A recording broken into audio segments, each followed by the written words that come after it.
Assalamualaikum warahmatullahi wabarakatuh.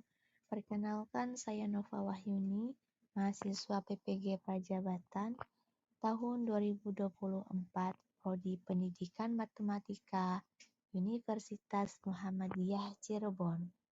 Di sini saya akan menjelaskan filosofi pendidikan di Indonesia.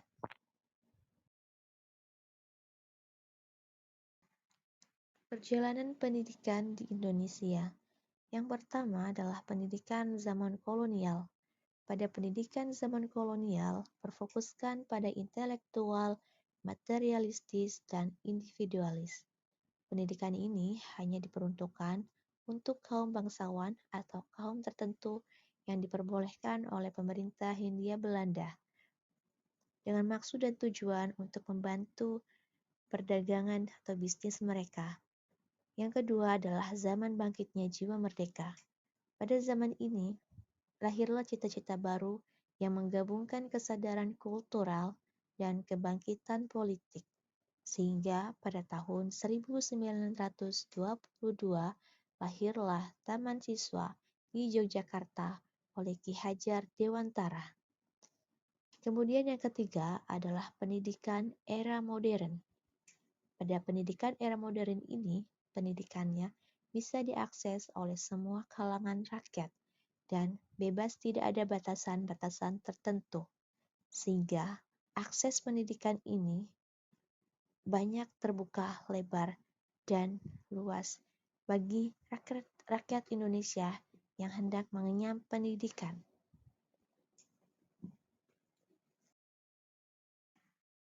Berlanjut kepada pertanyaan-pertanyaan.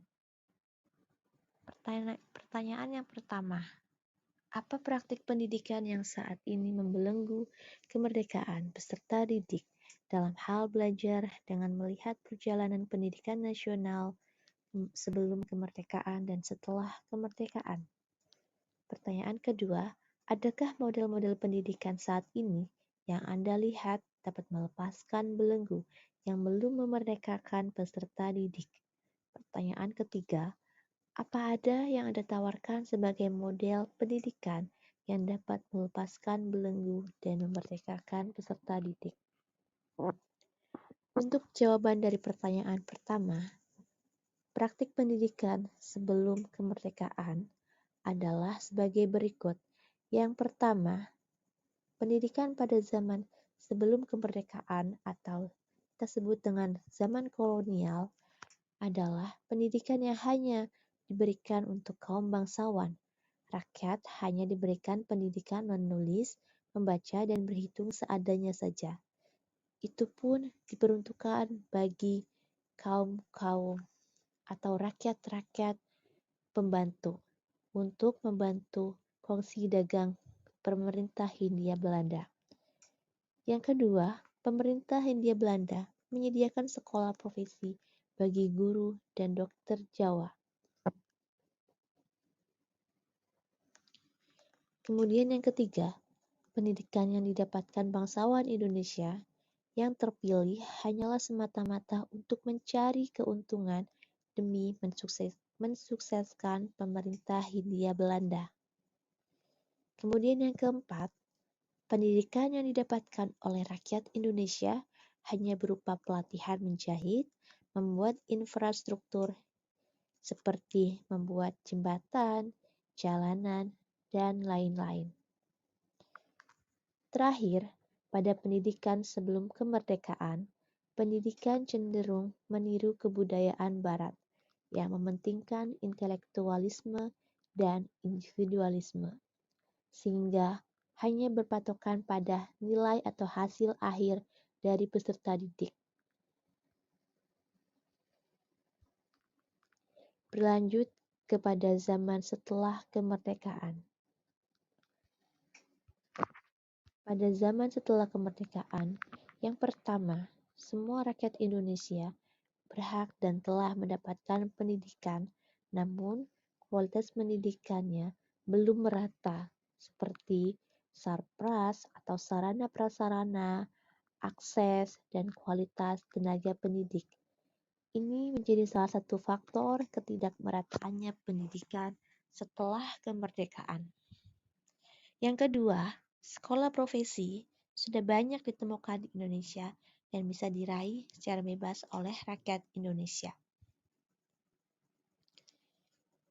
Yang ketiga, adanya pemetaan jurusan peminatan untuk sekolah menengah seperti jurusan IPA, IPS, ataupun jurusan bahasa. Yang keempat, pendidikan setelah kemerdekaan ini dapat menjadi bekal bagi rakyat untuk menggapai cita-cita dan karir mereka. Yang kelima, pendidikan pada zaman setelah kemerdekaan tidak berfokus pada pendidikan intelektualnya saja, tapi mementingkan nilai-nilai Pancasila dan karakter kebudayaan Indonesia.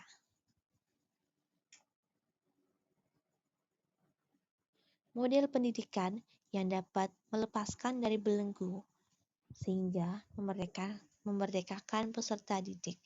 Yang pertama adalah model pendidikan kurikulum merdeka. Pada kurikulum merdeka ini memberikan ruang yang lebih besar bagi peserta didik untuk bisa berpartisipasi aktif dengan pemberian bahan ajar yang relevan serta meningkatkan kualitas fasilitas pendidikan. Karena pada kurikulum merdeka ini tidak berfokuskan pada ketercapaian materi, melainkan pada kemampuan yang dapat diraih atau skill yang diperoleh peserta didik dari pengalaman belajar mereka. Yang kedua adalah PJBL atau pembelajaran berbasis proyek. Pembelajaran berbasis proyek ini melibatkan peserta didik dalam kegiatan nyata dan menuntun mereka untuk memecahkan sebuah permasalahan serta mengembangkan keterampilan kritis, kolaboratif, dan inovatif. Yang ketiga adalah PBL atau pendekatan berbasis masalah yang melibatkan peserta didik dalam kegiatan nyata dan menuntut mereka untuk memecahkan masalah serta mengembangkan keterampilan kritis, kolaboratif, dan inovatif.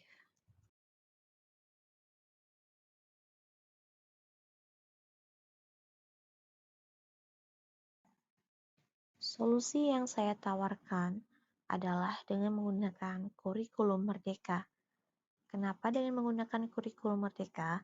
Karena pada pembelajaran kurikulum merdeka, pembelajaran intrakurikuler yang beragam, di mana konten akan lebih maksimal sehingga peserta didik memiliki cukup waktu dalam mendalami konsep dan menguatkan kompetensinya. Kemudian, dalam kurikulum merdeka ini, menitik beratkan kepada profil pelajar Pancasila yang memiliki 6 dimensi. Yang pertama, beriman, bertakwa kepada Tuhan Yang Maha Esa dan berakhlak mulia. Yang kedua, mandiri. Yang ketiga, bergotong royong. 4, berkebinekaan global. 5, bernalar kritis. Serta yang keenam adalah kreatif. Dari keterampilan yang dimiliki peserta didik dari 6 dimensi ini melalui profil pelajar Pancasila akan menjadikan peserta didik terbekali untuk kehidupan di masa yang akan datang.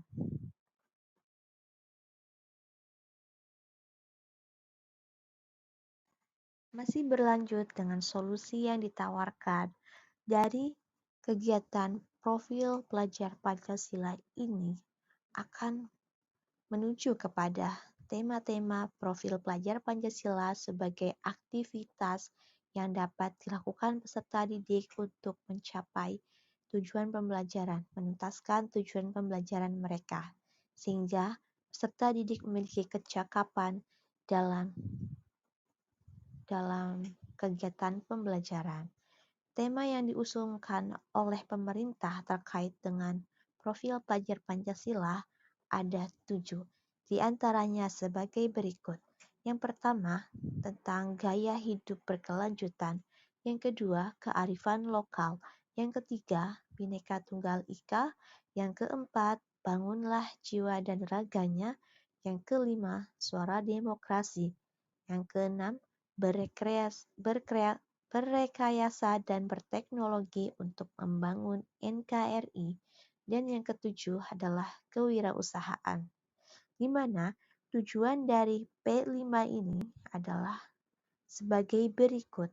Yang pertama, tujuan bagi siswa adalah memperkuat karakter dan membangun kompetensi dari peserta didik. Yang kedua, berpartisipasi merencanakan pembelajaran yang aktif dan berkelanjutan. Yang ketiga, dengan mengembangkan profil pelajar Pancasila akan mengembangkan keterampilan sikap pengetahuan dalam mengerjakan suatu proyek dalam kurun waktu tertentu, sehingga peserta didik terbentuk tanggung jawab kemandirian dari proses pembelajaran yang berlangsung.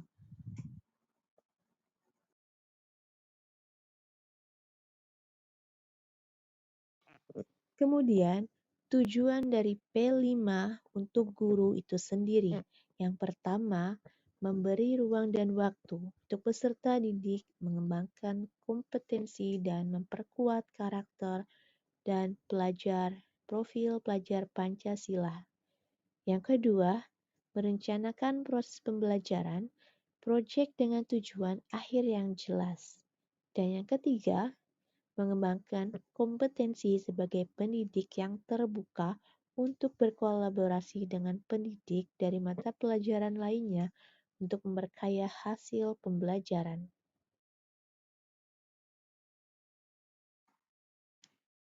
Kesimpulannya, perjalanan pendidikan di Indonesia dari zaman kolonial hingga zaman sekarang telah mengalami berbagai perubahan yang signifikan. Pada masa kolonial, pendidikan hanya dipergunakan sebagai alat untuk memenuhi kebutuhan para penguasa, yaitu pemerintah Hindia Belanda, untuk menciptakan kesenjangan pendidikan antara pribumi dan penduduk asli Belanda. Selama ini, bangsa Indonesia berusaha menghilangkan pengaruh pendidikan Belanda dan mendorong pendidikan yang lebih kultural dan nasionalis. Pendidikan kolonial juga melahirkan tokoh-tokoh pergerakan nasional dan tokoh-tokoh pendidikan yang kita kenal dan kita ketahui seperti Ki Hajar Dewantara, Raden Ajeng Kartini, Dr. Sutomo, dan lain-lainnya. Setelah kemerdekaan, pendidikan menjadi salah satu pokok sistem pendidikan dan pengajaran yang menekankan harapan kemerdekaan dan kebebasan bagi nusa dan bangsa. Sekian presentasi yang dapat saya sampaikan.